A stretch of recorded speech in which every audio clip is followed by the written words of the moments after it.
Bienvenidos y bienvenidas a este espacio del Observatorio de Bienes Comunes del programa Kioscos Socioambientales y del Centro de Estudios. Ay, Dios, Padre Celestial, es que le ponen un nombre tan largo. Voy de nuevo. Bienvenidos y bienvenidas a este espacio de sentires y saberes del Observatorio de Bienes Comunes del programa Kioscos Socioambientales y del Centro de Investigaciones y Estudios Políticos de la Universidad de Costa Rica. Eh, Hoy continuamos conversando sobre este laberinto minero que hemos iniciado recorrido en Avangares. Hoy nos vamos más hacia la zona norte, al distrito de Cutris, para ponerles más exacto.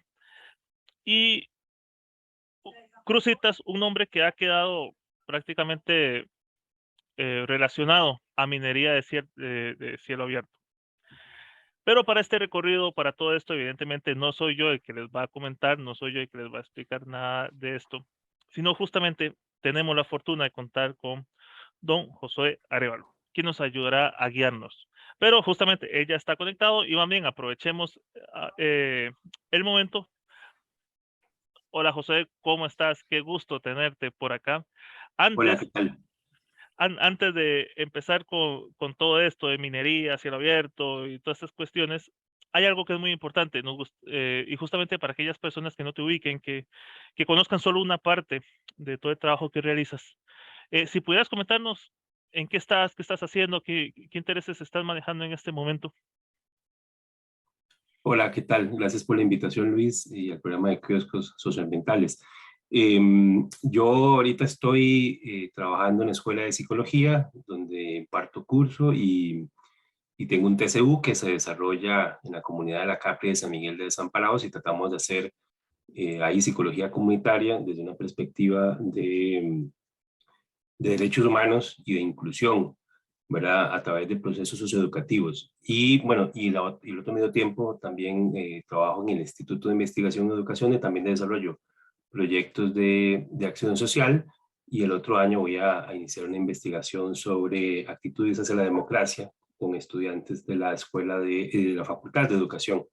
Entonces ahorita mis intereses están muy del lado de la psicología comunitaria y de la investigación sobre eh, cómo llevar el termómetro a las actitudes de la democracia, del autoritarismo y todo esto. Ese es como mi interés ahorita, muy preocupado por digamos, por el creciente discurso autoritario en nuestro país, por supuesto, pero a nivel global. Muchas gracias, José. Más bien, ahora entrando al tema que nos convoca, te quería consultar tal vez al inicio, esperamos, y esa es como el, el- la esperanza que tenemos, que nos vean personas de distintas partes de Costa Rica, de la región y demás.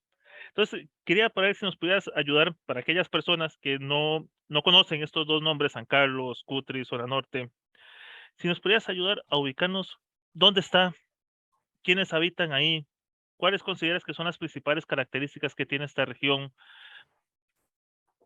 Sí, antes de explicar esto o de intentar explicarlo, ¿verdad? Porque es un tema complejo, eh, quisiera como decir que mi interés en Cruzitas, ¿verdad? Va a estar ligado a mi maestría en ciencias políticas y a la tesis que estoy haciendo todavía eh, sobre, eh, sobre qué fue lo que pasó en Cruzitas desde un punto de vista del desarrollo o de las disputas por los sentidos del desarrollo, ¿verdad? Entonces, yo he hecho mi tesis de licenciatura analizando textos de educación cívica, de la constitución del sujeto a partir de los textos de cívica, y me quedó resonando el tema del discurso, y así fue como ingresé un poco a ver qué fue lo que había pasado a nivel discursivo inicialmente, ¿verdad?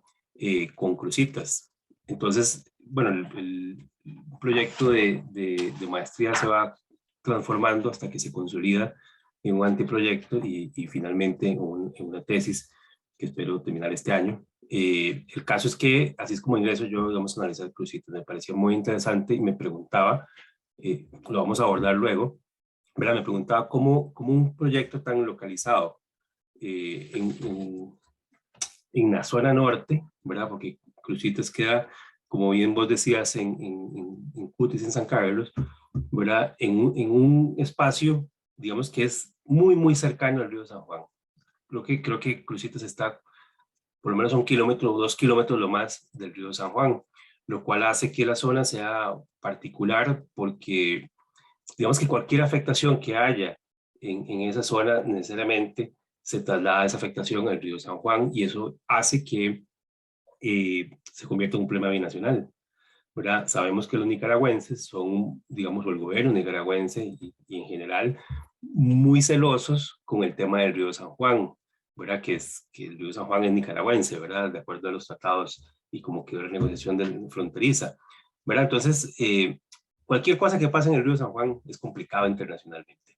Pero, sentándonos en Cruzitas, yo diría que se trata de una comunidad que hasta hace 30 años era prácticamente desconocida, absolutamente rural, y que era un pueblo básicamente de campesinos y productores de ganado a pequeña escala.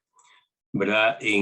Cuando en 1993 algunos geógrafos descubren que ahí hay oro y empiezan a comprar las fincas, entonces el pueblo empieza a transformarse, sobre todo cuando ya ingresan otros actores de escala multinacional como la empresa Infinito Gold, que es una subsidiaria de Vanessa Ventures, ¿verdad? Que es una empresa canadiense. Entonces ahí ya empieza a cambiar la configuración social, económica y digamos incluso paisajística de ese lugar Cruzitas. Al punto que, digamos, cuando yo la primera vez que voy a Cruzitas es en más o menos 2012, una cosa así, 2013, cuando ya estaba trabajando en la vicerrectoría de la Universidad de Acción Social de la UCR, había un TCU que estaba trabajando ahí, de Flor Arteaga, de la Escuela de Psicología, y ese es mi primer contacto, digamos, con la comunidad de Cruzitas, y lo que veo ya es una comunidad eh, en la que no hay, digamos, mayor, digamos, inversión estatal, una comunidad muy descuidada por parte del Estado, con vecinos que están organizados, divididos, ciertamente, ¿verdad? Y queda muy poca gente ya viviendo en Cruzitas, como que ya la empresa ha comprado muchos terrenos, los ha juntado en una sola propiedad, y lo que quedan son muy poquita gente, la escuela en decadencia también, un salón comunal en estado ruinoso, ¿verdad? Y como te digo, muy pocos vecinos denunciando incluso que hubo envenenamiento de su ganado, de la tierra, ¿verdad? Entonces hay una situación ahí complicada porque propiamente en esta zona de Cruzitas prácticamente ya no quedaba nada. Y lo que quedan son caminos enlodados, de difícil acceso, la escuela, como te decía, en estado lamentable, ¿verdad? Hay ausencia de, de, del sistema de salud. Para ir a Levi's, estos vecinos tienen que transportarse en taxi hasta, creo que Florencia. Entonces hay un abandono del Estado. La única forma del Estado presente en esta zona es la policía, ¿verdad? Y porque recordemos que a partir del gobierno de la Chinchilla y con el conflicto por el Dacalero se construye la trocha, ¿verdad? Que todos sospechamos todavía al día de hoy que hubo algún tipo de corrupción ahí, ¿verdad? Lo que facilitó fue digamos, la presencia del narcotráfico, pero más allá de la forma policial, el Estado prácticamente no existía en esta comunidad. Entonces yo diría que uno de los grandes problemas que que tuvo Cruzitas, ¿verdad? Es el abandono permanente del Estado, fundamentalmente, como pasa en mucha de la periferia del país, ¿verdad? Donde el Estado básicamente no existe, eh,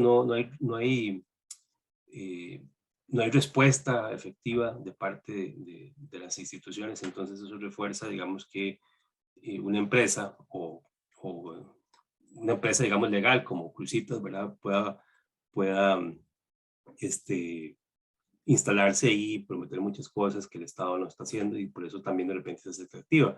O empresas como ilegales como el narco, bueno, son empresas, ¿verdad? Solo que al margen de la ley tienen toda una estructura, puedan funcionar también ahí, ¿verdad? No digo que es que la zona pero lo que quiero decir es que son zonas de tránsito al ser zonas fronterizas y estará digamos, a un kilómetro del río San Juan, ¿verdad?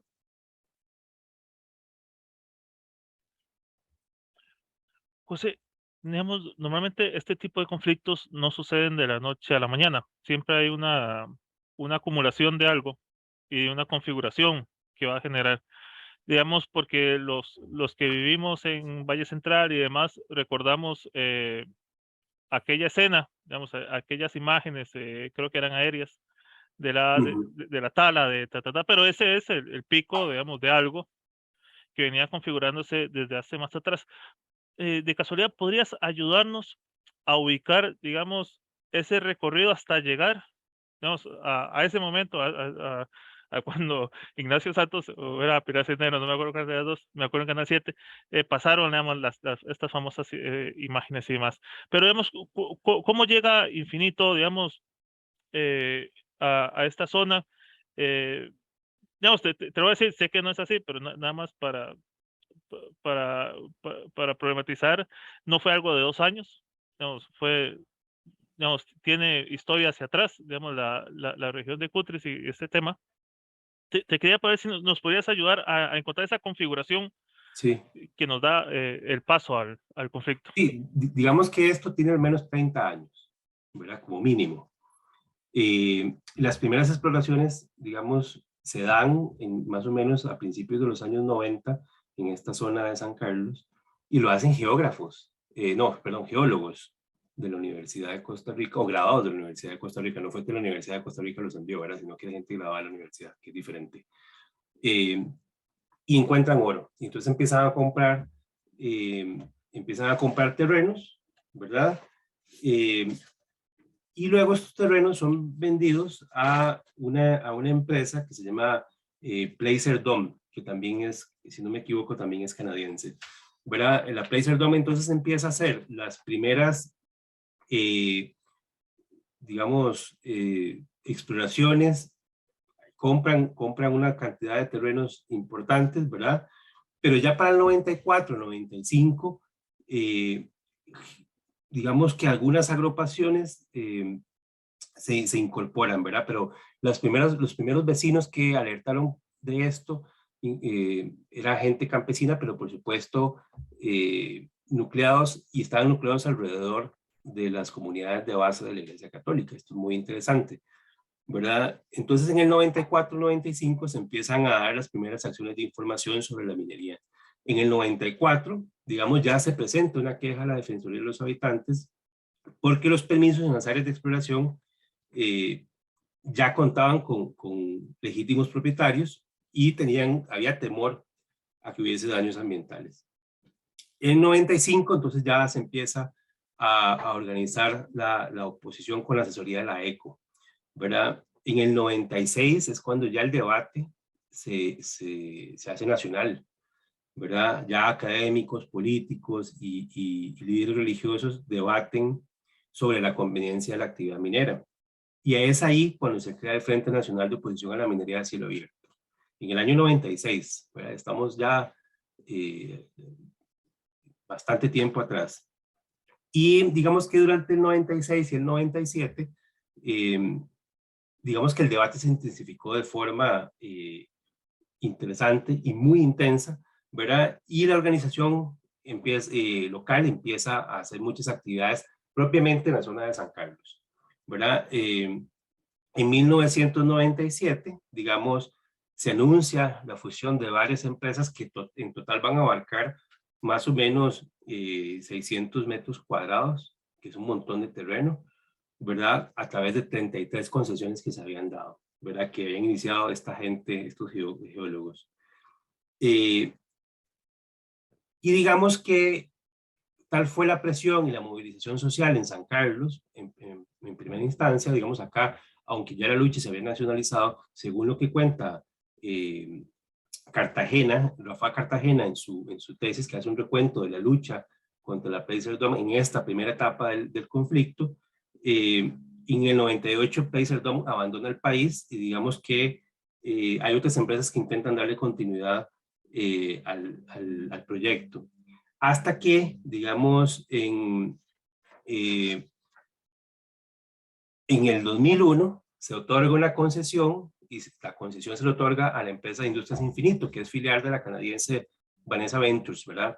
Y es, digamos, ahí donde empieza, digamos, una nueva etapa del conflicto, ¿verdad? Podemos decir entonces que la primera etapa del conflicto es toda esta primera parte que va del 93 hasta el 98, que se da a Placer Dome, y digamos que ahí el conflicto se estanca o entra en un estado de latencia, ¿verdad? Hasta que en el 2001 el MINAE otorga esta concesión, se reactiva entonces la posibilidad de la actividad minera. Recordemos, esto es el gobierno de Miguel Ángel Rodríguez, ¿verdad? Uno de los gobiernos neoliberales, más neoliberales de este país, ¿verdad? En el 2002 recordemos que gana Abel Pacheco, ¿verdad? Y en junio, si no me equivoco, se declara la moratoria nacional de minería, ¿verdad? Aquí yo creo que tuvo algo que ver Fabián Pacheco, hijo de Abel. Fabián, un reconocido ecologista, ¿verdad? Muy comprometido hasta el día de hoy en este tipo de luchas, ¿verdad? Una gran persona, ¿verdad? Y un tipo muy estudioso también. Y entonces se declara la moratoria. La moratoria entonces hace que el conflicto, ahí sí, entre en latencia, hasta que desgraciadamente gana Oscar Arias en el año 2006 y su principal proyecto, recordemos que fue el Tratado de Libre Comercio, que se termina aprobando en el año 2007, propiamente en el 7 de octubre de 2007 con el famoso referéndum. ¿Verdad? Una vez que se aprueba el Tratado de Libre Comercio, Arias lo primero que hace es lanzar su famoso plan Paz por la Naturaleza, ¿verdad? Que en realidad lo que tenía que ver era fue como una estrategia desde mi punto de vista para como, digamos que aplacar un poco la discusión en términos de temas ambientales. Recordemos que cuando se discute el TLC, al gobierno se le va de las manos el tema de lo que ellos trataron de instaurar como sentido común, que era el TLC es trabajo para los costarricenses. La discusión siempre de parte del gobierno en torno al TLC fue trabajo, trabajo, trabajo. Y yo creo que el éxito de la oposición al Tratado de Libre Comercio fue lograr instaurar otros sentidos comunes y otros puntos de discusión, entre ellos el ambiental. Entonces, para ir respondiendo algunas cosas que supongo que luego me vas a preguntar, pero que podemos retomar con más detalle, en nuestro país recordemos que desde los años 80 se empezó a construir como un país como destino turístico. Yo no sé si vos recordás, bueno, no sé qué tan joven serás, pero en los años 80 hubo una campaña final, sobre todo a finales de los años 80, que decía algo así como, sonríale al turista que es su amigo, ¿verdad? Y ya ahí se empezó a promocionar el país como un destino turístico, natural, verde, no con estas palabras, pero ya la cosa se empezó a construir ahí. Ya para la década de los 2000, y digamos cuando Costa Rica asume ya el discurso del desarrollo sostenible en el gobierno de Figueres Olsen, ¿verdad? Ahí ya está más armado todo el tema de Costa Rica como destino verde, ¿verdad? Turístico. Entonces, digamos que esto de Oscar Arias, de hablar de paz con la naturaleza, trata de juntar dos cosas, ¿verdad? En un gobierno que quedó, digamos, que logra ganar el TLC, pero que queda partido porque el rechazo del TLC, o sea, partió al país en dos, el TLC. ¿Verdad? Entonces lo que intenta hacer es como rescatar como el imaginario del Nobel de la Paz, ¿verdad? Recordemos que todo esto, y rescatando la agenda del desarrollo sostenible. Ese es un intento de hacer eso, pero en realidad, lo vamos a conversar más adelante para terminar este pequeño recuento, en realidad se trata de una especie digamos, de caballo de Troya dentro de la política ambiental. Bueno, una serie de políticas neoliberales dentro de un plan que supuestamente es sostenible con la naturaleza. En todo caso, Oscar Arias decreta el plan Paz con la Naturaleza y acto seguido,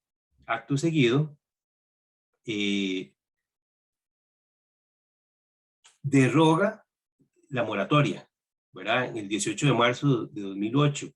Y casi 6 meses después, el 13 de octubre de 2008, el decreto ejecutivo 34801 Minaet, ¿verdad? Que declara de interés público y conveniencia nacional el proyecto minero de Cruzitas, desarrollado por Industrias Infinito S.A., ¿verdad? Y se decreta la autorización de la tala de 191 hectáreas, que es un montón de terreno.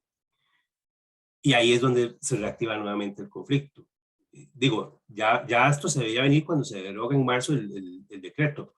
Entonces ya la oposición se rearticula, ¿verdad? Todo esto se veía venir y, digamos, Unovida, que es la Asociación Norte por la Vida, ya presentó un recurso de amparo contra Oscar Arias y el ministro de Ambientes, que era Roberto Dobles, ¿verdad?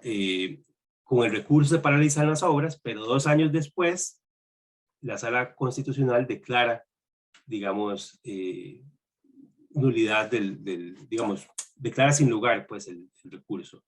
Inmediatamente después, entonces, en abril de 2016, se presenta un nuevo recurso, pero esta vez ante el Tribunal de lo Contencioso Administrativo. Y esto es muy importante porque lo que denuncian entonces las organizaciones de la zona norte, ambientalistas, es que hay una serie de irregularidades en el otorgamiento de los permisos de la empresa minera. Ahí es cuando entonces se interponen medidas cautelares, digamos, interpuestas por el Tribunal Contencioso Administrativo, y empieza todo un despliegue, digamos, de lucha legal de parte también del gobierno y del Estado, porque la Procuraduría General de la República apela a las medidas cautelares. Entonces, lo que se venía denunciando, recordemos en esa época, la concentración de poder de parte de Oscar Arias, que tenía controlado, efectivamente, digamos, amarrado, digamos, algunas instituciones, incluida la Fiscalía, ¿verdad? Recordemos al fiscal nada tristemente célebre Chavarría, ¿verdad? Que lo protegió hasta el puro final, a Oscar Arias. Y entonces, digamos que ahí también hay como todo un conflicto. En el 2010, cuando asume Laura Chinchilla, uno de los primeros decretos que firma es un decreto de moratoria minera, ¿verdad? Sin embargo, este decreto despierta todos los temores porque lo que dice es que todo derecho adquirido antes de la publicación del decreto va a ser respetado. Eso lo que quiere decir es que sí, bueno, no se van a dar más concesiones, pero las que ya están, ¿verdad? Entonces, básicamente ahí lo que están diciendo es la minería de Cruzitas sigue, ¿verdad? Y en mayo de 2010, de ese mismo año, recién entrada Laura Chinchilla, el Consejo Municipal de San Carlos ya se pronuncia contra la minería así de forma contundente, en una coalición un poco extraña, ¿verdad? Acción Ciudadana, Alianza Sancarleña, Renovación Costarricense y el Movimiento Libertario, una cosa muy extraña, contra Partido de Liberación Nacional y la Unidad Social Cristiana, que siempre estuvieron apoyando el proyecto. Bueno, digamos, podríamos decir que este periodo de lucha finaliza con la sentencia en 2011 del Tribunal Contencioso Administrativo, donde se señalan más de 100 ilegalidades. Esto es muy importante, porque la sentencia del Tribunal Contencioso Administrativo fue muy contundente y dice, bueno, esto es una barbaridad, aquí se hicieron cosas que van contra la ley, contra el principio de legalidad, y por lo tanto cometieron prevaricato quienes firmaron este decreto, porque, y entonces ahí el Tribunal Contencioso recomienda abrir un proceso penal contra Dobles y Oscar Arias y contra los funcionarios que permitieron semejante cosa. Dobles es condenado finalmente a 3 años de prisión y Oscar Arias se zafa, básicamente porque su amigo, el fiscal Chavarría, lo protegió, ¿verdad? Y así es como Oscar Arias no fue condenado por este despropósito llamado minería a cielo abierto en Cruzitas.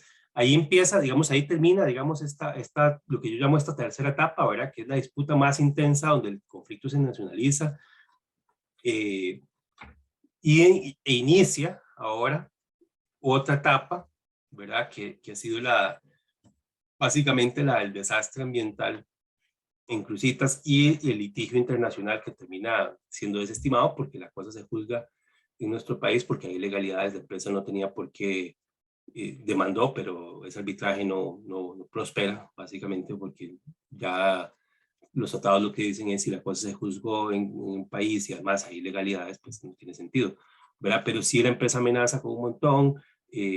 Recordemos a Alfio Piva, que era el vicepresidente de Laura Chinchilla, dice, ay no, nos van a demandar, y incluso él pone un precio a la empresa para que demande, una cosa inaudita, ¿verdad? Bueno, pero entonces empieza ahora toda esta etapa que es la que hemos tenido que sufrir, ¿verdad? Que es lamentable, nuevamente porque no hay presencia del Estado ahí. Había policía antes, pero luego parece que no hay, y empieza toda la destrucción ambiental a través de la minería, digamos, entre comillas, artesanal, ¿verdad? Que a lo que ha traído es un desastre, ¿verdad? Y luego viene toda la discusión que los medios, ¿verdad? Y el establishment político lo que dice es culpa de los ambientalistas, ¿verdad? Porque, no, o sea, creo que eh, aquí hay responsabilidad del Estado, ¿verdad? Y tiene una responsabilidad precisamente de hacer que esto no ocurriera. Bueno, entonces digamos que esa es la cronología, así, hay muchos más detalles, ¿verdad? Porque luego hay disputas interinstitucionales, ¿verdad? Denuncias que vienen de funcionarios honestos y honrados contra la minería, por ejemplo, en el AIA, en el mismo ministerio, en la CETENA, ¿verdad? Entonces, ahí no podemos pensar solamente que las instituciones son homogéneas, ¿verdad? Las instituciones públicas son complejas también, hay gente, hay funcionarios públicos honestos y comprometidos con lo que hacen y denunciaron cosas desde adentro. José, antes de seguir, quiero hacer un acto de justicia porque ese fue error de parte del que entrevista.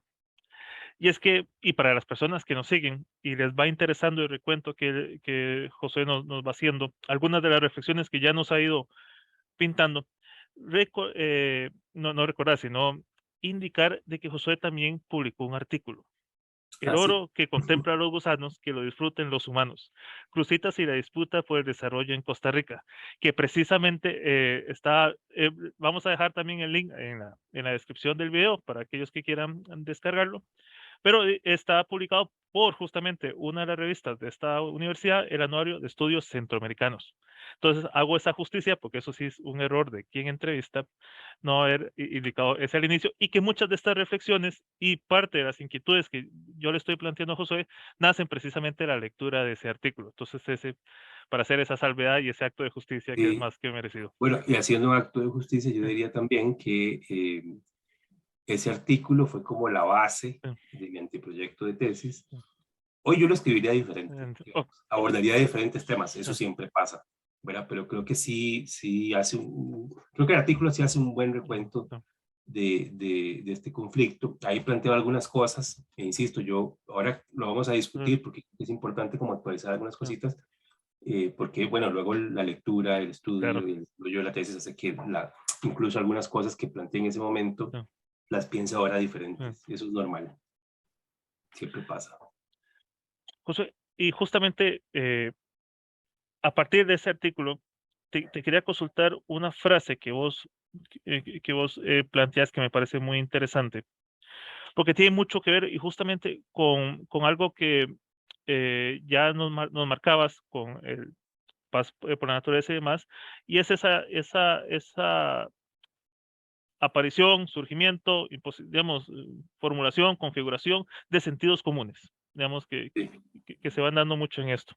Y planteas lo siguiente: la lucha ideológica sobre la minería a cielo abierto pone en jaque la hegemonía de un sector que promueve la explotación de los recursos naturales por encima del bien común y la sostenibilidad ambiental. Y esto lo planteo precisamente porque, y justamente en esta última etapa, y principalmente en pandemia y lo que estamos viendo en este momento, la, la minería vuelve a aparecer y vuelve a aparecer como algo digamos, como algo que puede ser sostenible, hasta, digamos, hay extremos de hablar de una minería verde y un montón de situaciones ahí que no, digamos, no vamos a entrar en ese detalle, pero son sentidos comunes que se van colocando. Y hay otro sentido común también que tiene mucho que ver con esto que planteas del bien común, que es que, y con la visita reciente del presidente, eh, hablaron de que la comunidad de Cutris está sentada o duerme encima de oro. Entonces, ese tipo de ideas y cuestiones, te las quiero amarrar con esta frase porque sí, efectivamente creo que hay una lucha ideológica y quiero que nos ayudaras a poder desentrañar un poco, digamos, cómo se fue configurando esta lucha para llegar, digamos, a tener ese tipo de metáforas que ya algunas rayan, digamos así, hasta lo absurdo, pero digamos, están ahí.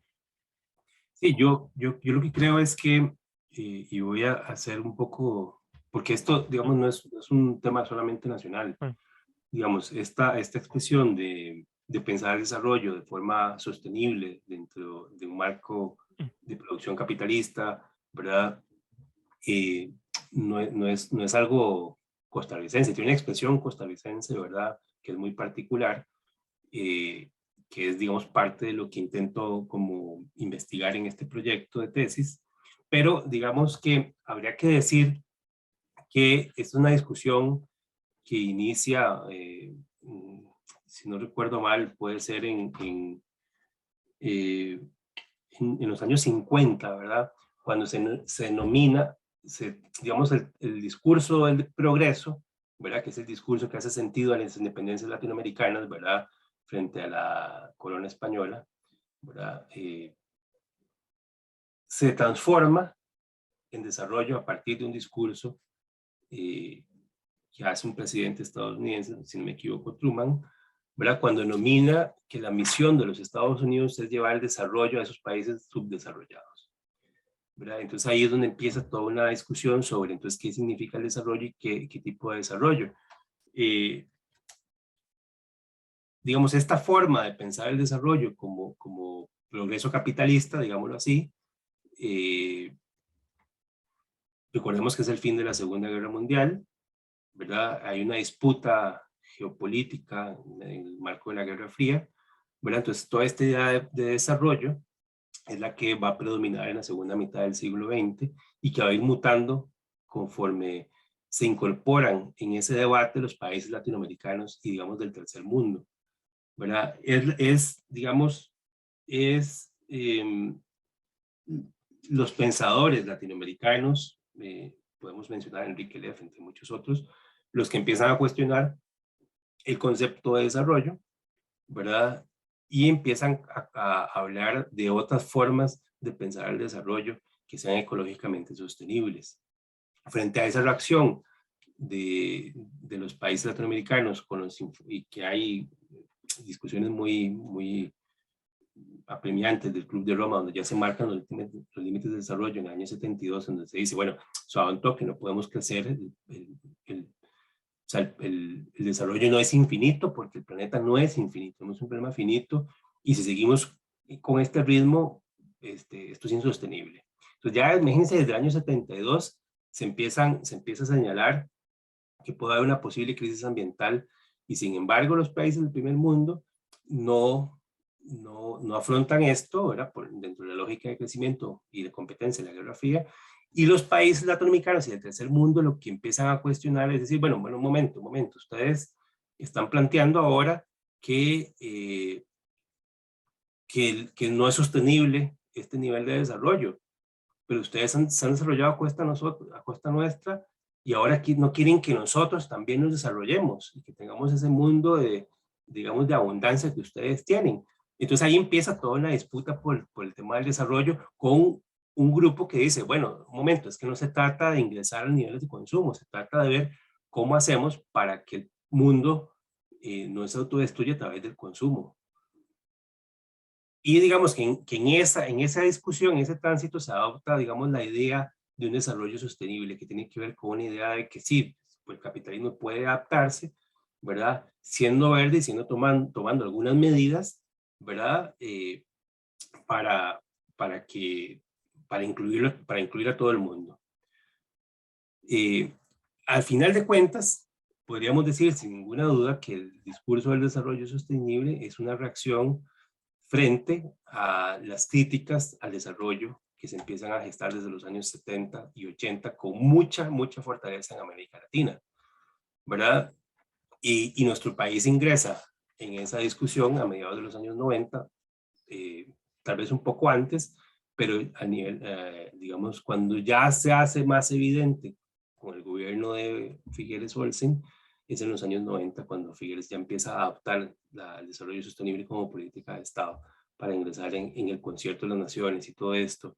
Y así justificaron, por ejemplo, la traída de empresas como Intel, ¿verdad? Que son empresas amigables con el ambiente, Y bueno, ya en esa época también en nuestro país ya se construía todo este discurso. Recordemos cuando te decía hace un rato de el turista, su amigo, sonríale, ¿verdad? Se cambia un poco no bastante la política, ¿verdad? Y se empieza a reforestar el país. Recordemos que Costa Rica era el país, si no me equivoco, hasta finales de los 70, más deforestado de Centroamérica. Bueno, entonces sí, efectivamente, hay todo un cambio de política para reforestar en nuestro país y, bueno, construirlo como destino verde. Entonces yo diría que parte de lo que ocurrió con Cruzitas, y para responder tu pregunta, tiene que ver con que durante muchos años se construyó este imaginario de la Costa Rica verde, la Costa Rica sostenible, y por supuesto, eso entra en colusión con proyectos de minería que claramente tienen que ver con la destrucción de la naturaleza. La minería lo que va a hacer es un gran hueco, ¿verdad? Donde las posibilidades de que haya un desastre son todas, ¿verdad? Sobre todo en un país tropical, donde llueve un montón, y digamos que eso, pues toda esa construcción ideológica del turismo, de país verde, esencial Costa Rica sin ingredientes artificiales, todo esto, ha generado en el país una idea de, de, de país ambiental, ¿verdad? Que es incompatible con este tipo de proyectos. Ahora, aquí la gran pregunta es, que yo me hago, ¿verdad? Es, ¿por qué un proyecto minero como este, que a todas luces va a ser destructivo, ¿verdad? La mina de Miramar, digamos, ese mismo año, 2008, colapsó, ¿verdad? Y creo que ha tenido un par de colapsos más, eh, lo que demuestra que no hay posibilidad de sostenimiento ambiental en una minería a cielo abierto, a pesar de que digan que sí. ¿Por qué, digamos, un proyecto minero como esto se nacionaliza? Pero porque hay otros conflictos, digamos, más evidentes como el tema del agua, la expansión de la frontera de la GAM, ¿verdad? Que se va comiendo cada vez más las montañas, los manejos del agua, residuales, la contaminación evidente del río Tárcoles y otros, ¿verdad? ¿Por qué eso no genera, ¿verdad? Y creo que tiene que ver, creo que esto tiene que ver con varias cosas. La primera tiene que ver con que quién era el presidente en el momento en que se decreta el interés nacional, ¿verdad? Con el tema minero, pues Oscar Arias, ¿verdad? Digamos con una disputa agria del TLC que dio el país, insisto, ¿verdad? Entonces creo que hay un primer elemento. Segundo elemento, digamos que esa disputa y esa pelea entre algunos medios de comunicación y el gobierno liberacionista, Oscar Arias y con Laura Chinchilla, ¿verdad? Recordemos ese famoso editorial de Ignacio Santos cuando decía paz con la naturaleza, qué cáscara, ¿verdad? Y todo muy teatral, ¿verdad? Y pasan las imágenes de los árboles botados ahí, y creo que ahí también era muy evidente también, creo que ese es otro tercer elemento, el tema de la lapa verde, ¿verdad? Que es solamente una de las especies que se va a ver afectadas cuando botaron los almendros amarillos, ¿verdad? Entonces, pareciera, hay caricaturas del semanario de esa época, cuando Mecho estaba ahí, ¿verdad? De una lapita, ¿verdad? Ahí crucificada. Entonces, ese tipo de cosas también como que generaron una sensibilidad importante. Las encuestas en ese momento hablaban de una oposición de más del 80% del proyecto minero, ¿verdad? Entonces, por más propaganda que hizo la empresa y el mismo gobierno a favor de la minería, creo que no caló porque ya, digamos, la discusión del TLC había afectado sensiblemente y ha puesto sobre todo en tela de juicio el desarrollo propuesto por parte del gobierno, que finalmente el TLC tenía que ver con la discusión por las formas de desarrollo. Terminaron ganándola como la ganaron, todos lo sabemos, pero digamos la discusión ya estaba instalada.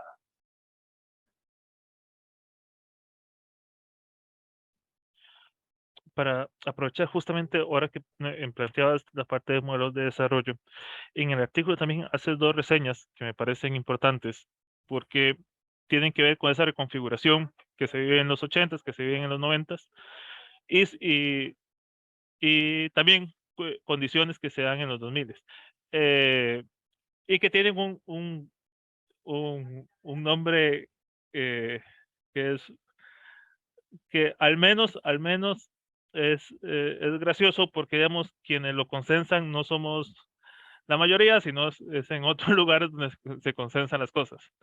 El consenso de Washington y el consenso de los commodities.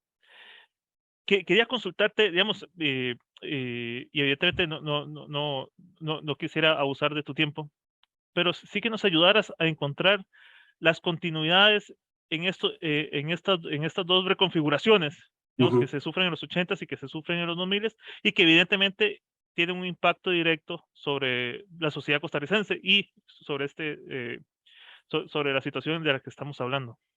Sí, recordemos que el consenso de Washington sobre una serie de medidas, digamos que tampoco fue un gran acuerdo, ¿verdad? No fue que todo el mundo lo decidió, pero sí son una serie de medidas, básicamente 10 puntos tendientes a reordenar o reconfigurar el Estado, ¿verdad? A partir de los ideales neoliberales, ¿verdad? Básicamente contención del gasto, recorte, la liberación económica, protección de patentes, independencia de los bancos centrales, entre otras, ¿verdad? Cualquiera puede buscar ahí las reseñas de lo que implica el consenso de Washington, pero es muy importante porque sí marca, digamos, un viraje neoliberal, sobre todo para Latinoamérica, ¿verdad? Y eso es interesante. Recordemos así nada más que la década de los 80 en Estados Unidos e Inglaterra fueron dominadas por tendencias conservadoras y sobre todo muy neoliberales, ¿verdad? Entonces, ese es el gran triunfo del neoliberalismo en términos de poder instaurar un sentido común a nivel ya no solo de países, algunos países periféricos.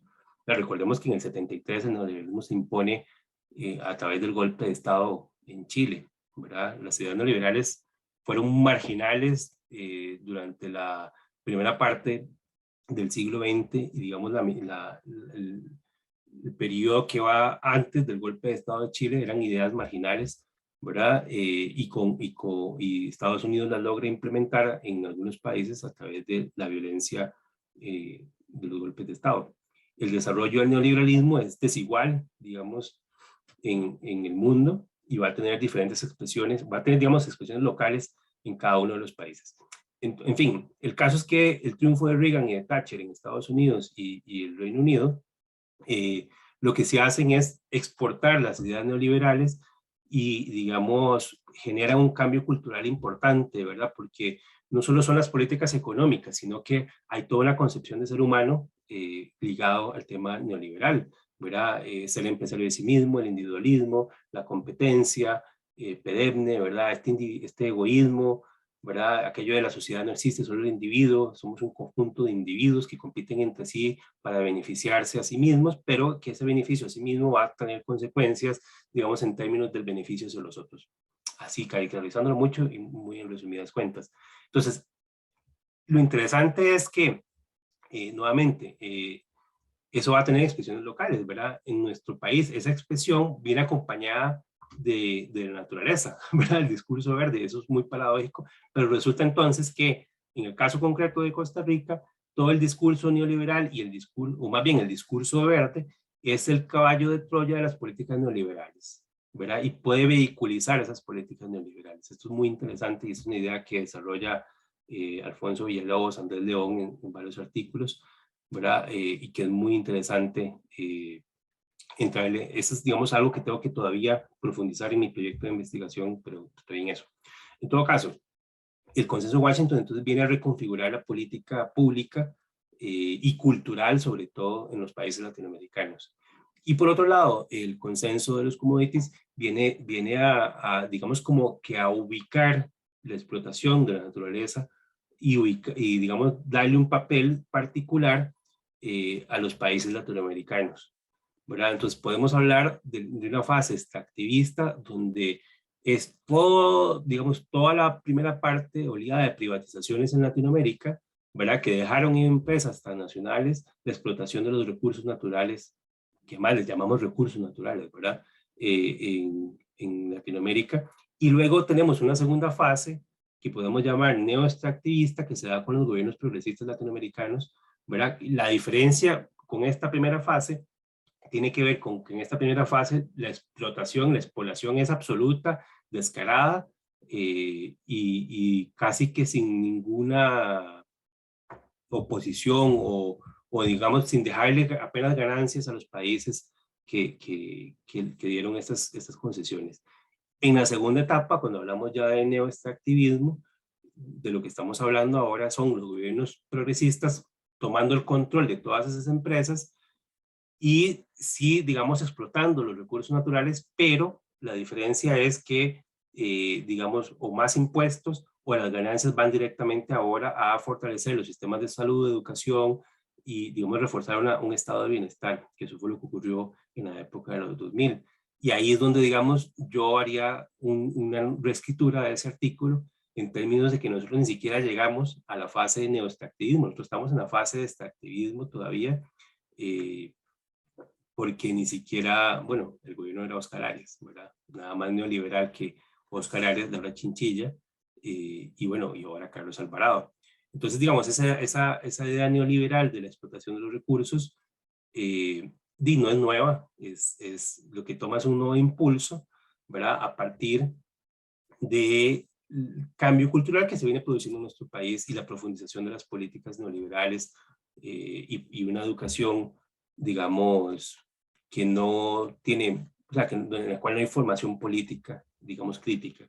Y eso es, digamos, es lo que decimos en nuestra tesis de licenciatura cuando analizamos los textos de educación cívica. Por eso, digamos, viene a cuento traerla aquí ahora, ¿verdad? Porque fundamentalmente lo que está ocurriendo ahora es producto de un proceso educativo, donde si bien es cierto, Leonardo Garnier, los textos de educación cívica son relativamente mejores, pero digamos se elimina de esos textos de cívica todo el tema que tenía que ver con derechos laborales, por ejemplo, ¿verdad? Entre otras cosas.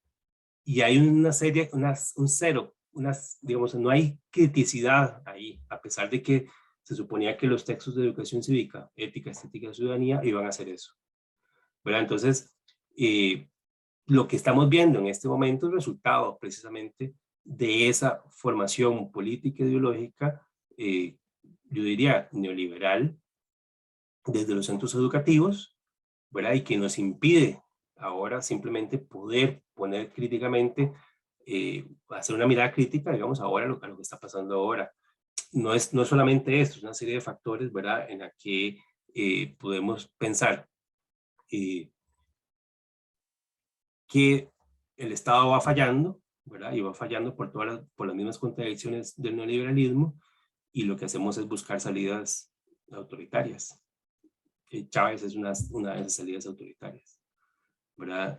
Por eso me interesa ahora también investigar todo este tema del autoritarismo, ¿verdad? Ligado sobre todo a los estudiantes de la Facultad de Educación, para ver también, uno dice, bueno, ¿y cómo estamos formando? El proceso educativo consta de muchas partes, ¿verdad? De la iniciación que se hace de los textos y los programas educativos y de la mediación pedagógica, donde nosotros como docentes, por supuesto, ahí nuestra ideología sale a flote, ¿verdad? Hay un periodo tan importante como los procesos de socialización secundaria que conforman nuestro carácter, pues pueden ser, digamos, muy influyentes.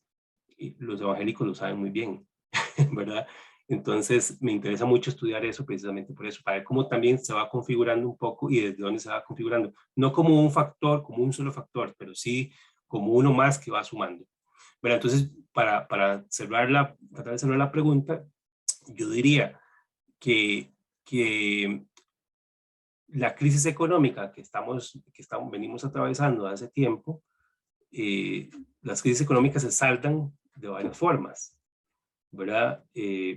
Pero la historia nos ha mostrado que normalmente se saldan hacia la derecha y hacia el autoritarismo, ¿verdad? Y entonces nuestro país no está exento de eso después de 4 décadas de aplicación de políticas neoliberales que han hecho un cambio cultural y que nos han alejado a nosotros mismos y han destruido muchas de las redes comunitarias que existían, ¿verdad? Entonces, la configuración de la subjetividad de nuestro tiempo es una subjetividad individualista, competitiva, y sobre todo diría yo que tiende a ser más autoritaria, aunque la encuesta del CIEP sí manifiesta, y esto es interesante, que sigue habiendo apoyo a la democracia. Entonces, digamos que en alguna medida eso debería esperanzarnos, pero lo cierto es que eh, de momento elegimos un presidente autoritario y todos estos discursos, y el gobierno y digamos la Asamblea Legislativa, es decir, hubo un viraje a la derecha muy importante, hasta el punto que solo hay ahora solo 6 diputados de la izquierda, ¿verdad? El resto son todos de derechas con diferentes matices eh, y con diferentes niveles de acuerdo, ¿verdad? Entonces, habrá que ver cómo se configuran esos acuerdos y desacuerdos, pero lo cierto es que en este momento es un momento, digamos, para la derecha y neoliberal criolla, muy propicio para plantear estos temas, dado el debilitamiento del tejido social y el envalentonamiento institucional de las posiciones más neoliberales. José, justamente para respetar tu tiempo, quería consultarte lo siguiente, para ver si nos puedes ayudar para ir encontrando, digamos, algunas justamente propuestas o algunas ideas para poder abordar esto, porque digamos, al final, y parte de la pregunta, eh, va el presidente, visita la zona y dice que, bueno, hay una situación que se estaría resolviendo en noviembre y que a partir de ahí tomará la decisión digamos, que él o su equipo o él, que es el equipo en sí mismo, decidan. Eh, pero, digamos, evidentemente, por todos estos aportes que nos has dado, pues hay una configuración de algo, digamos, precisamente, ya no lo tirabas. Quería consultarte si podrías tener la generosidad, porque al final es un acto de generosidad lo que te voy a pedir, si pudieras ayudarnos a encontrar, digamos, cuando llegue esa fecha de noviembre y diga lo que diga, digamos, ¿cuáles desafíos crees que se abren? Porque, digamos, eh, tristemente, digamos, este tema de Cruzitas viene como cíclico, ¿verdad? Cada cierto elemento, la clase política lo toma para su boxeo, digamos, para bien o para mal, lo toman siempre. Y reaparece el tema de reactivar, de volver a abrir, digamos, la caja de Pandora, con toda la irresponsabilidad que eso significa, pero digamos siempre, digamos ahí cada 3 o 4 años siempre hay o algún diputado se le ocurre un proyecto de ley para eso, o iniciativa, al menos. Y quería preguntarte, ¿qué desafíos? Porque yo creo que ya nos has pintado algunos, justamente con toda esta parte de la reflexión sobre esta dimensión autoritaria, digamos, de la sociedad. Pero te quería consultar, ¿qué desafíos ves, digamos, en este laberinto minero, en esta constante disyuntiva, digamos, del mal llamado desarrollo sostenible, el extractivismo que siempre está presente, digamos, en las actividades de nuestras sociedades? ¿Qué desafíos ves, digamos, que son necesarios que les pongamos nombre? Digamos, puede ser un nombre, digamos, temporal. Evidentemente, estás en el proceso de la tesis y ya nos has dicho que las cosas pueden cambiar, digamos, de un momento a otro. Pero ahora, en este momento que conversas conmigo, ¿qué desafíos dices? Mira, Luis, es importante que consideremos o que deberíamos estar mirando ciertos elementos, ciertos procesos que se están dando. Evidentemente ya nos has tirado bastantes, pero justamente con esta idea de poder ofrecerle a las personas que nos están escuchando eh, algún punteo que valga la pena que les quede. Sí, yo creo que es una pregunta compleja, ¿verdad? Pero yo creo, a ver, creo que mi tesis se llama El oro que contemplan los gusanos, que lo defectan los humanos, modelos de desarrollo en disputa en el caso de Cruzitas, ¿verdad? Y esta frase, el oro que contemplan los gusanos, que lo disfrutan los humanos, es de Jorge Guardia. Jorge Guardia, que fue columnista de la Nación, ¿verdad? Y lo dijo a propósito de una crítica que le hizo el gobierno del Pacheco de las garantías ambientales. O sea, y creo que la frase como que sintetiza muy bien la lógica esta extractivista y la lógica de apropiación de la naturaleza y de que les importe un pepino todo, ¿verdad? Y que simplemente digan, bueno, aquí la cosa es sacando todos los recursos que se puedan para generar riqueza, ¿verdad? Cuando la riqueza puede ser entendida de otra forma, como la riqueza por lo natural y tal.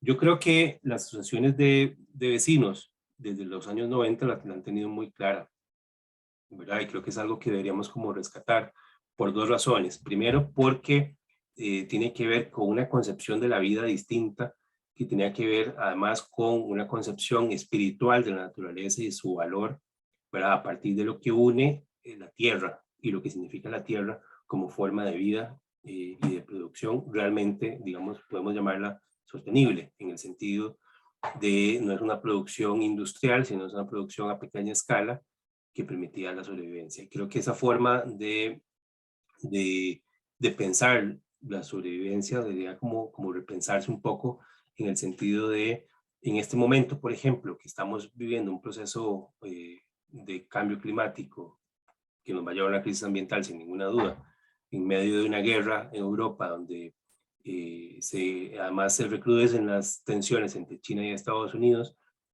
que que es una de las principales fuentes de alimentos nuestra, ¿verdad? Todos esos cantos de sirena que decían que había que importar porque el producir en Costa Rica era muy caro y por lo tanto nos iba a salir más barato.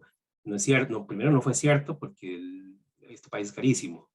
Y segundo, porque el sentido común, yo lo decía hace algunos años, ¿y qué pasa si hay una guerra? Y todo el mundo decía, no, ¿qué va a haber una guerra? Bueno, ya tenemos la guerra ahí, pero no porque yo tenga clarividencia, ni mucho menos. Me parecía como lógico que eso podía pasar en cualquier momento, dadas las tensiones que habían. Estalla en el granero del mundo, que es Ucrania, ¿verdad? Pero ahora las tensiones con China pueden generar otros efectos. Pero entonces, lo digo porque con la crisis alimentaria nosotros abandonamos y estamos prefiriendo sacar oro que producir alimentos, ¿verdad? Entonces creo que uno de los desafíos que tenemos como país y que tiene el movimiento social, primero es la posibilidad de pensar proyecto de país con modelos de desarrollo alternativos, ¿verdad? O sea, resignificar el desarrollo fundamentalmente, ¿verdad? Porque hemos pensado el desarrollo en función de una línea de progreso, de acumulación de bienes y de producción de bienes, o sea, acumulación de mercancías y de riqueza, básicamente. Entonces creo que deberíamos repensar qué significa el desarrollo, qué nos debería significar el desarrollo nosotros como país, teniendo además la riqueza natural que tenemos y cómo la protegemos, no solo para producir, sino porque además eh, necesitamos un cambio de mentalidad real si queremos sobrevivir la mayoría. Ahora, yo creo que sí va a haber gente que sobrevive en condiciones extremas, pero no la mayoría. El tema es ese, ¿verdad? Entonces, ¿cómo hacemos para sobrevivir y poder tener niveles de vida? Yo creo que debemos pensar algo muy sencillo, la abundancia se acabó, ¿verdad? Debemos poder vivir con lo necesario, ¿verdad? Porque el planeta no aguanta para tanto consumo. Entonces yo creo que el desafío es poder que el movimiento social, que el progresismo nacional, la izquierda, logre plantear una ruta país, un proyecto país con un modelo de desarrollo que se base en lo mejor de nuestra tradición, ¿verdad? Y que logre hacerle sentido a la gente, ¿verdad? Como alternativa real frente al desastre neoliberal que se ha reconfigurado, que está envalentonado y que se atreve, por ejemplo, a proponer cosas como tráfico de especies en peligro de extinción, ¿verdad? Porque esa es la verdadera cara del PLP y de los pseudoliberales, que son unos voraces económicos, ¿verdad? Ese es el capitalismo salvaje que proponen, ¿verdad? Disfrazado de liberalismo, ¿verdad? Y de un progresismo extrañísimo, ¿verdad? Pero en el fondo son eso, son unos mercaderes de la vida y aspiran a marcar, digamos, la agenda. Eh, Luego el otro problema que tenemos es que esa fuerza es mayoritaria en la Asamblea Legislativa, con diferentes matices. Y eso sí que es un problema, ¿verdad? Bueno, hay oposición que está bastante bien articulada, pero digamos lo que falta es que esa oposición que se manifiesta en el plano institucional político pueda articularse a nivel social para hacer frente, digamos, a eso, porque el plano institucional no es suficiente, es necesario el plano social, digamos, y de cambio de valores culturales, que ese es el tema de fondo para mí. El tema de fondo es que estamos entendiendo por desarrollo, pero eso tiene de fondo un arraigo cultural y eso es lo que hay que construir, ¿verdad? Y se construye desde muchos lugares, sí, se construye desde, chévere, voy a decir, la educación, pero vean, la educación a lo que nos ha llevado, qué tipo de educación. Y ahí, insisto, los evangélicos lo tienen clarísima cuando han hecho toda esta disputa por qué se imparte y qué no en el sistema educativo, ¿verdad? Y nosotros creo que deberíamos entrar también a esa disputa y a plantear, bueno, suave, es un toque, es aquí un tema educativo y deberíamos poder hacer desde los proyectos educativos con nuestros niños y niñas, ¿verdad? Plantear que la sobrevivencia pasa porque pasemos por la solidaridad, la colectividad no entendida como la anulación de la individualidad y de la subjetividad, sino como entendida como la posibilidad de hablarnos, de entendernos, de dialogar y a partir de ahí desarrollar un cambio que es indispensable, necesario y que es inaplazable, ¿verdad? Pero eso necesita, eso requiere tiempo, ¿verdad? Y estamos tarde. Entonces yo creo que las posibilidades pasan por lograr cohesionar socialmente y eso implica sentarse, a hablar y a sacar todas nuestras diferencias y ver cuáles son los puntos de partida que tenemos en común para poder empezar por ahí.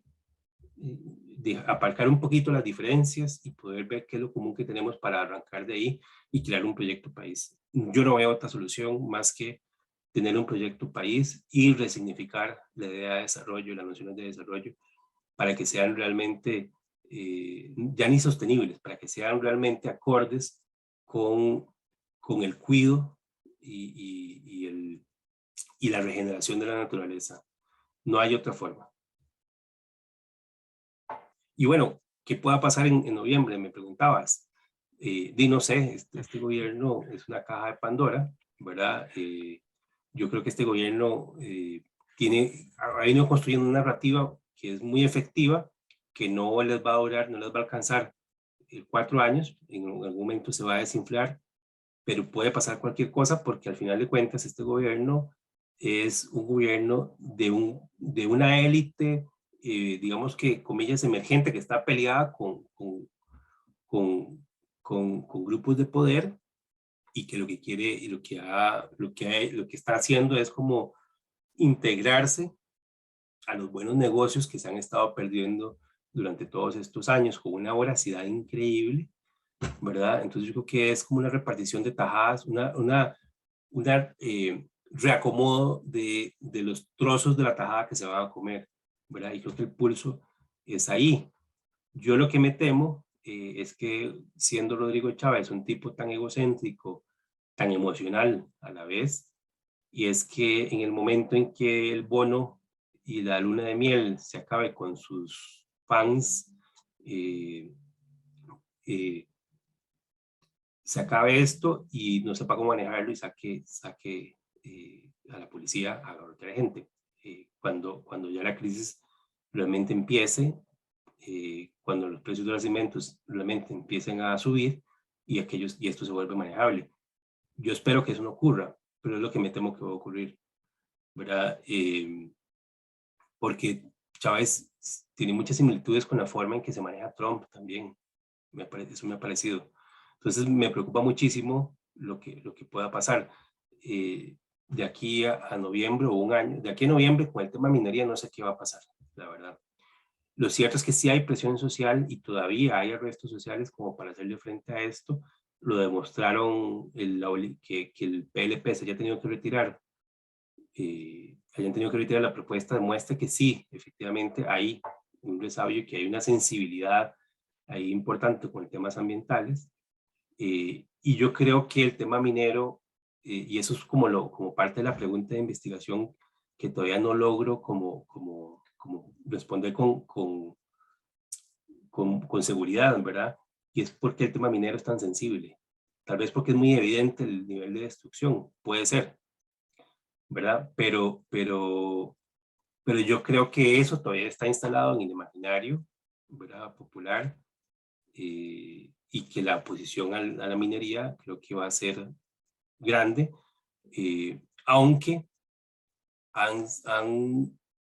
la prensa y los grupos de poder se han intentado culpar a los ambientalistas del desastre por falta de protección o tutela, digamos, del Estado en esa zona, que es como te decía al puro principio, y ha sido la constante de los últimos 50 años, o tal vez más, ¿verdad? En la zona norte y en toda la periferia del país, poca presencia estatal. Entonces no debería extrañarnos que esto ocurra, pero bueno, ¿quién construye, cómo se construyen estas narrativas? Es el tema, y es lo que deberíamos como analizar. Bueno, ¿cómo se va construyendo esta narrativa de culpar a quien denuncia, ¿verdad? Finalmente es como una, guardando las distancias, ¿verdad? Es como cuando las mujeres denunciaban la violación y terminaban siendo culpabilizadas por la misma policía cuando decía, bueno, ¿para qué se viste así? ¿Por qué anda a esas horas en la noche? Entonces es como una especie de revictimización. O sea, las comunidades denuncian, los ambientalistas denuncian y son los culpables por haber denunciado, cuando en realidad el Estado no cumplió con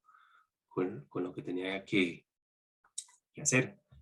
Y es narrativa la que se va como instalando, ¿verdad? También como, es culpa de Edgardo Araya, porque vean lo que... No, no, pues Edgardo fue vocero de una sensibilidad social que fue mayoritaria durante los años 90 al punto que la Placer Dome tuvo que irse, ¿verdad? Al punto que para poder aprobar el proyecto minero tuvieron que recurrir a un decreto ilegal eh, y a precaribato y a un montón de ilegalidades, ¿verdad? Y con mucha oposición. Entonces, es jodido, es complicado porque no hay una respuesta, ¿verdad? Contundente, sino que podemos encontrar muchas interpretaciones a lo ocurrido.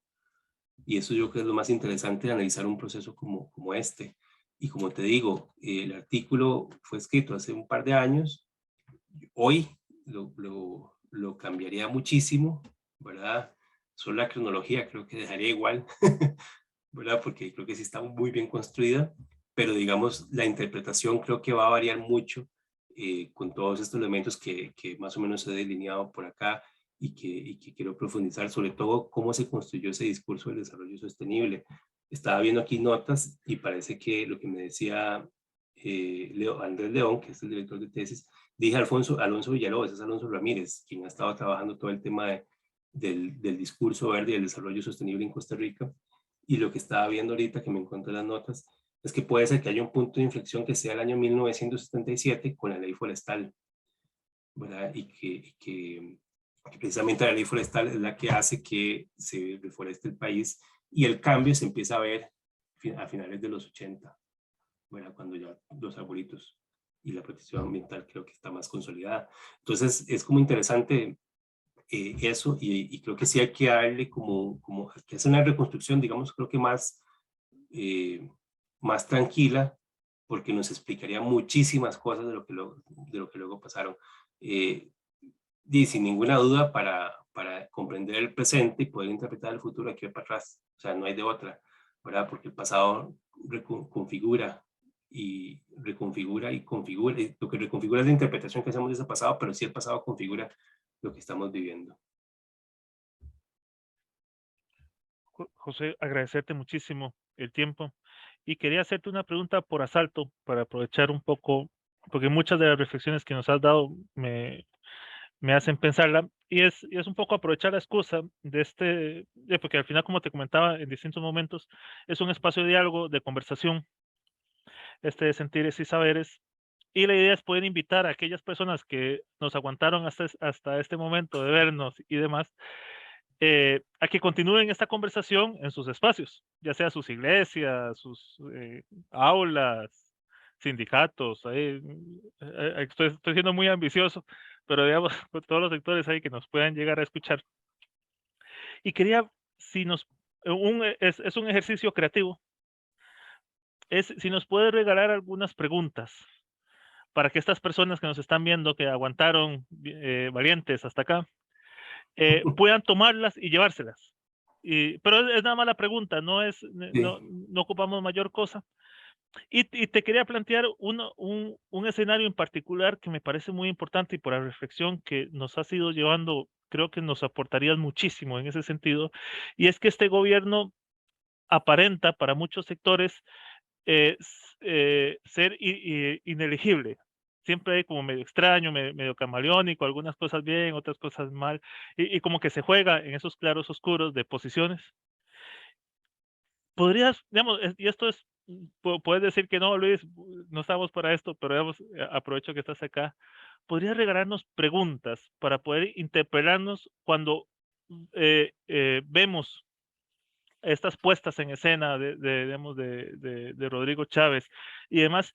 ¿Qué deberíamos preguntarnos cuando salen las famosas conferencias de prensa que son, digamos, todos los miércoles y demás? Y, digamos, ¿cuáles serían preguntas que deberíamos tener siempre constantes ahí ante este tipo de actores, digamos, que tienen una deriva autoritaria?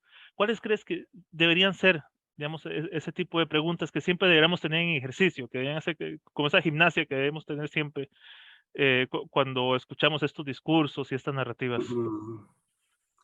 Yo creo que lo que uno como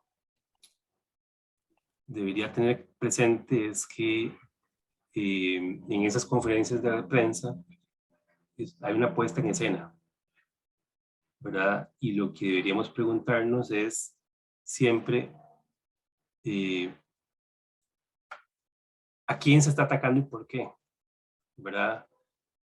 Porque cuando, por ejemplo, Chávez habla de la prensa canalla, eso le hace mucho sentido a la gente, ¿verdad? Yo creo que hoy día Canal 7, La Nación, tiene una credibilidad llegando a cero, ¿verdad? Ignacio Santos, creo que es un personaje cuya imagen está muy derruida, ¿verdad? Siguen ahí, van a seguir ahí, pero lo que debemos preguntarnos es cuál es el conflicto de fondo que hay, que podría ser muy simple, ¿verdad? Que incluso podría ser el ego, básicamente, ¿verdad? Pero podrían haber otras cosas mucho más de fondo. Entonces, ¿qué es lo que hay de fondo, verdad?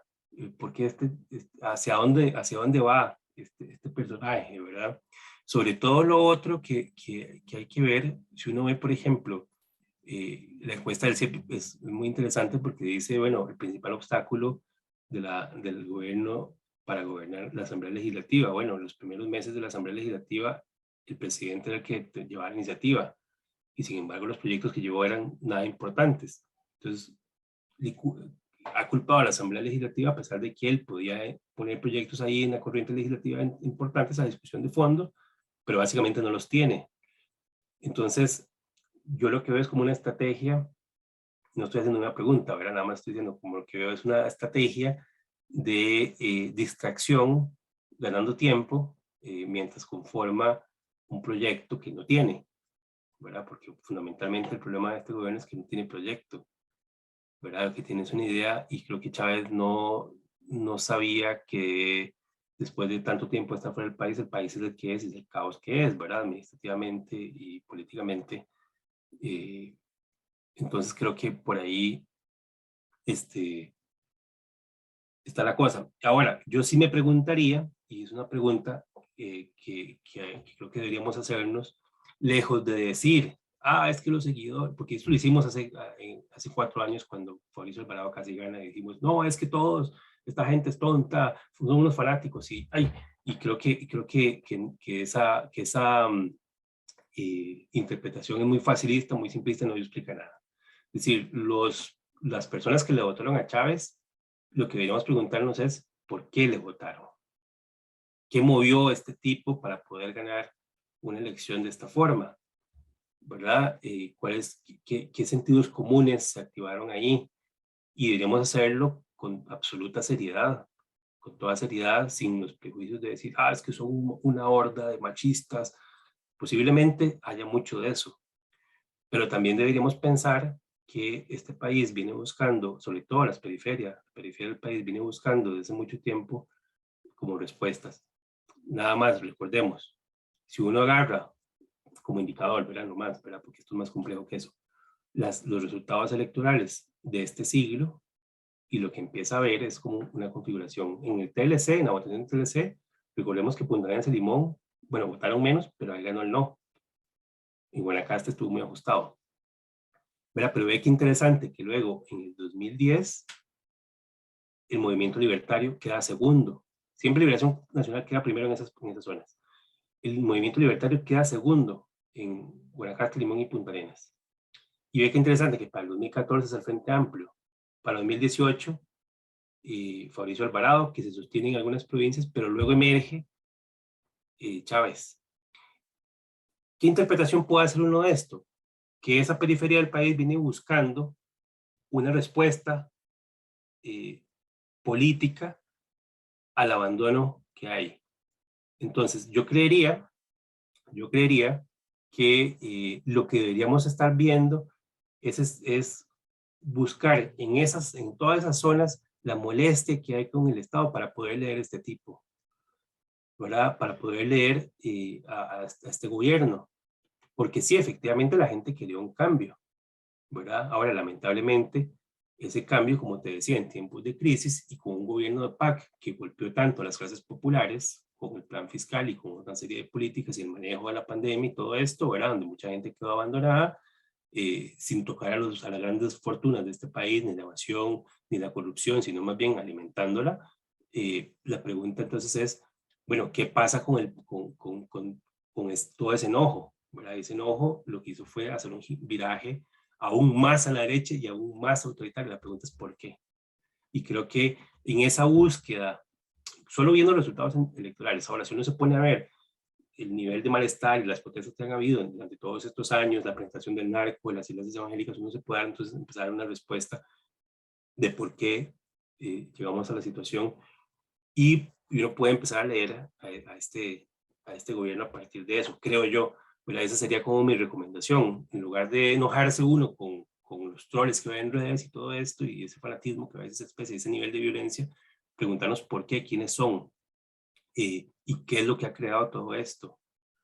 Es digamos, a mí lo que me interesa digamos, como psicólogo y politólogo, que estoy ahí ya, solo me falta esto para tener el título, ¿verdad? Pero digamos, son como de esa combinación de disciplinas, eso es lo que me intriga muchísimo ahora, y yo creo que la clave puede estar ahí en esa constante búsqueda de algo o alguien que dé respuesta a esos problemas cotidianos que el Estado no resuelve, porque este Estado es un Estado centralista, ¿verdad? Que ha descuidado la periferia del país y la ha abandonado a modelos extractivistas en términos turísticos, en términos de agricultura, ¿verdad? Y que no ha podido dar respuesta a las cosas más básicas y sencillas que necesita la gente para vivir.